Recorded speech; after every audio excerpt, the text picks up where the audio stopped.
कच्चे के खतरनाक इलाके कश्मीर और कंदकोट में रेंजर्स का ऑपरेशन जारी है। कच्चे में ऑपरेशन के दौरान रेंजर्स ने कितने डाकू पकड़े और कितने डाकू मारे, इसकी तफसीलात जानते हैं नुमाइंदा बोल न्यूज खुर्रम गुलजार से, जो इस वक्त कंदकोट कच्चे के इलाके में रेंजर्स के विंग कमांडर के हमरा मौजूद हैं।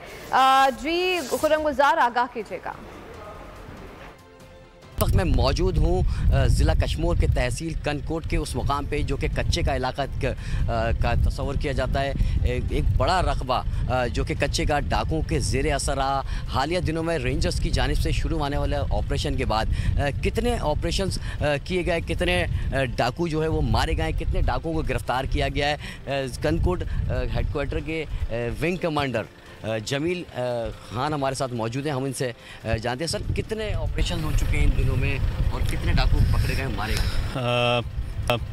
बिस्मिल्लाहिर्रहमानिर्रहीम। लास्ट सितंबर से जी अगर हम देखें तो हमारे 8 मेजर ऑपरेशंस हैं और कुछ 100 के करीब आईबीओज़ हैं, जिसमें 300 के करीब हमने लोग एप्रीहेंड किए हैं और उसमें कुछ किलिंग्स भी हैं, जिसमें बहुत नामी गरामी डाकू भी शामिल हैं। रिसेंटली हमारा एक बहुत बड़ा ऑपरेशन हुआ भयो गैंग के अगेंस्ट, जिसमें इमदाद भयो, उनका जो गैंग लीडर था, वो न्यूट्रलाइज हुआ, वो उसका ख़ात्मा हुआ।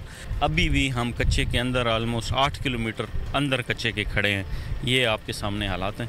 क्या समझते हैं, कोई इलाका ऐसा है जो जिसको नो गो एरिया कहा जा सके, या तमाम इलाका कवर हो चुका है? चेक पोस्ट हम देख रहे हैं यहाँ पे रेंजर्स की कायम है। नहीं, अभी बिल्कुल कोई ऐसा सच एरिया नहीं है कि जिधर एक्सेसिबिलिटी नहीं है या नो गो एरिया रह गया हो जिसने इफेक्ट किया हो।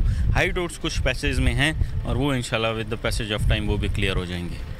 तो बिल्कुल रेंजर्स की जानिब से मुख्तलिफ ऑपरेशंस किए गए हैं। बड़े जो है वो डाकुओं के गैंग्स का खात्मा भी किया गया है। इस वक्त कंदकोट के उस मुकाम पे मौजूद हैं जो कि हसास तरीन मुकाम तस्वर किया जाता था और यहाँ आम लोगों आने से डरते थे। अब रेंजर्स ने यहाँ एक चेक पोस्ट भी कायम कर दिया बाकायदा, और तकरीबन 8 किलोमीटर से ज़ायद के अंदर के इलाके में हम आ चुके हैं। आप पूरा इलाका देख सकते हैं, कच्चे का इलाका है जहाँ डाकू जो है वो हाईवे से शहरियों को अगवा करते थे, जिसमें ताजिर बिरादरी ज़्यादा जो है वो शिकार रही है इन कच्चे के डाकुओं की। अब वो उठाने के बाद, उनको अगवा करने के बाद यहाँ लाके उनसे भारी तावान वसूल किया जाता था। लेकिन रेंजर्स के ऑपरेशन के बाद हम ये देख रहे हैं कि इस इलाके में अमन आया है और रेंजर्स जो है वो वक्तन फ़वक्तन मुख्तलिफ ऑपरेशंस कर रही है। जी सब्सक्राइब करें और बेल दबाएं ताकि कोई खबर रह न जाए।